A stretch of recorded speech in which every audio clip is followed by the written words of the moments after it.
Cinema കണ്ടതിന് ശേഷമാണ് ഞാൻ ആ സത്യം മനസ്സിലാക്കിയത്. ശരിക്കും ഇത് ഷമ്മി തിലകന്റെ സിനിമയാണ്. ഈ സിനിമയെ കുറിച്ച് പറയുകയാണെങ്കിൽ ഫസ്റ്റ് ഹാഫ് നമുക്കൊരു പുഷ്പ റേഞ്ചിൽ ഇങ്ങനെ കള്ളക്കടത്തൊക്കെ ആയിട്ട് ഇങ്ങനെ പോണ ഒരു സിനിമയാണ്. നല്ല അത്യാവശ്യം ഫസ്റ്റ് ഹാഫ് ഒക്കെ അടിപൊളിയായിരുന്നു.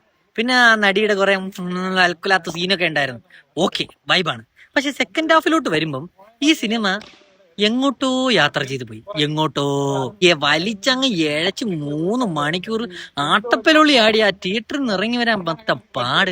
ഇതിന്റെ ഇടയിൽ ഒരു ആവശ്യമില്ലാത്ത കുറെ സീന്. അതൊക്കെ എന്തിനെന്നാണ് ഞാൻ ആലോചിക്കുന്നത്. പിന്നെ ഈ സിനിമയ്ക്ക് വിലായിത്ത ബുത്ത എന്നിട്ടതിന് പകരം തീട്ടത്തിൽ പൊതിഞ്ഞ ചന്ദനം എന്നിടുന്നതായിരിക്കും കുറച്ചുകൂടെ നല്ലത്. കാരണം ഈ സിനിമയിൽ ഞാൻ ഏറ്റവും കൂടുതൽ കേട്ട പദമാണ് തീട്ടം. അത് വന്നതിന് ശേഷം ഇതുവരെ എനിക്കൊന്നും തിന്നാൻ പോലും പറ്റിയിട്ടില്ല. പൃഥ്വിരാജ് ഗസ്റ്റ് റോളാണ് അഭിനയിച്ചിട്ടുള്ളത്. ഇത് ശരിക്കും ഷമ്മി തിലകന്റെ സിനിമയാണ്. അങ്ങനെ ഒരു അഴിഞ്ഞാട്ടം ഈ സിനിമയിൽ കണ്ട്. ഈ സിനിമ കൊണ്ട് എന്തെങ്കിലും ഗുണം ഉണ്ടെങ്കിൽ ആ നടിയുടെ കുറെ കാമനോട്ടവും കാമ ആക്ഷൻസും ആ നടിയുടെ നോട്ടത്തിൽ പോലും നമുക്ക് ആ രീതിക്ക് അഭിനയിച്ചിട്ടുണ്ട്. ആ നടിയുടെ കഴിവ് തന്നെയുണ്ട്. പിന്നെ എടുത്തു പറയേണ്ട ഷമ്മി തിലകൻ, ഔട്ട്സ്റ്റാൻഡിങ് പെർഫോമൻസ്. പിന്നെ പൃഥ്വിരാജിനെ കുറിച്ച് പ്രത്യേകിച്ച് പറയാൻ ഒന്നും തോന്നിയില്ല. കാരണം പൃഥ്വിരാജ് ഇതിൽ സപ്പോർട്ടിങ് ആർട്ടിസ്റ്റ് ആയിട്ടാണ് എനിക്ക് തോന്നിയത്. സിനിമ അത്രത്തോളം അങ്ങനെ എടുത്തു പറയാൻ കൊള്ളാം, കുഴപ്പമില്ല. അത് 1 ടൈം വാച്ചബിൾ, അത്ര തന്നെ.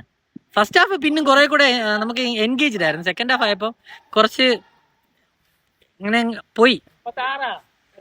പോട്ടെ.